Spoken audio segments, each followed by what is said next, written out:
ஒழுங்கான சோறு கிடையாது, அங்க மரியாதை கிடையாது. அப்படிப்பட்ட கொடுமையான செயல்களை செஞ்சுட்டு பெரம்பலூர் எம்ஆர்எஃப் நிறுவனம் இதை தட்டி கேட்ட சிஐடி தோழர்களே, முதல்ல அங்க போனதே சிஐடி தோழர்கள். அவங்க கேட்க போறாங்க, கேட்கும் போது அங்க இருக்க தோழர்கள் அழைச்சி போராட்டம் பண்றாங்க. அங்க போராட்டம் பண்ண அந்த போராட்டத்தில் ஈடுபட்ட சில தோழர்களை பணியிட நீக்கம் செஞ்சிருக்காங்க எம்ஆர்எஃப் நிறுவனம். இதே மாதிரிதான் சாம்சங் பிரச்சனை. சென்னையில சாம்சங் நிறுவனம் இதே மாதிரியான ஒரு கொடுமையான 8 மணி நேரம் வேலை தரல, 12 மணி நேரம், 13 மணி நேரம், 14 மணி நேரம் வேலை, ஒழுங்கான சோறு கிடையாது. இதே மாதிரி ஜாபு பர்மனன்ட் பண்ண கிடையாது, ஊதிய உயர்வு கிடையாது. இதே சிஐடி கால சிபிஎம் கால போகுது, வராங்க, போராட்டம் பண்றாங்க. 10 நாள், 50 நாள், 100 நாள் போராட்டம் போயிட்டே இருக்கு.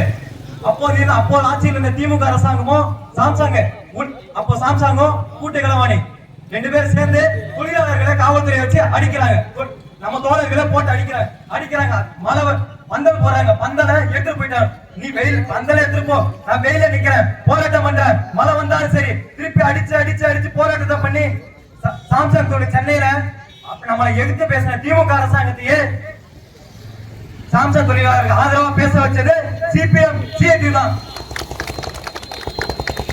தோழர்களே, சாம்சங் பிரச்சனை மாதிரி எம்ஆர்எஃப் பிரச்சனை வரக்கூடாதுன்னா இதற்கு நாங்க போராடுறதுக்கான தீர்வை நீங்க தரணும். இல்லைன்னா நாங்க போராடிக்கிட்டே தான் இருப்போம். எங்க உரிமை கிடைக்கிற வரைக்கும் நாங்க போராடிக்கிட்டே தான் இருப்போம்.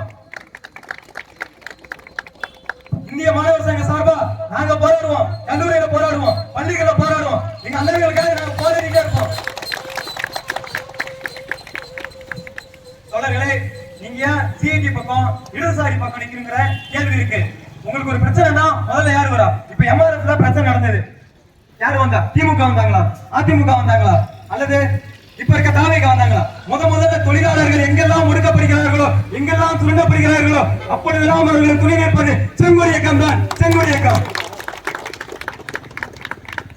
தோழர்களே, ஆகவே படிக்கின்ற மாணவர்களாகிய நாமும், வேலை தேடும் இளைஞர்களாகிய நாமும், தொழிலாளி வர்க்கமாகி நாமும், விவசாய வர்க்கமாகி நாமும், மகளிர் வர்க்கமாகி நீங்களும் நாமும் கரங்கள் இணைத்து ஓங்கி ஒழிக்க வேண்டிய இன்றைய யுகத்தின் முழக்கம் நாம்.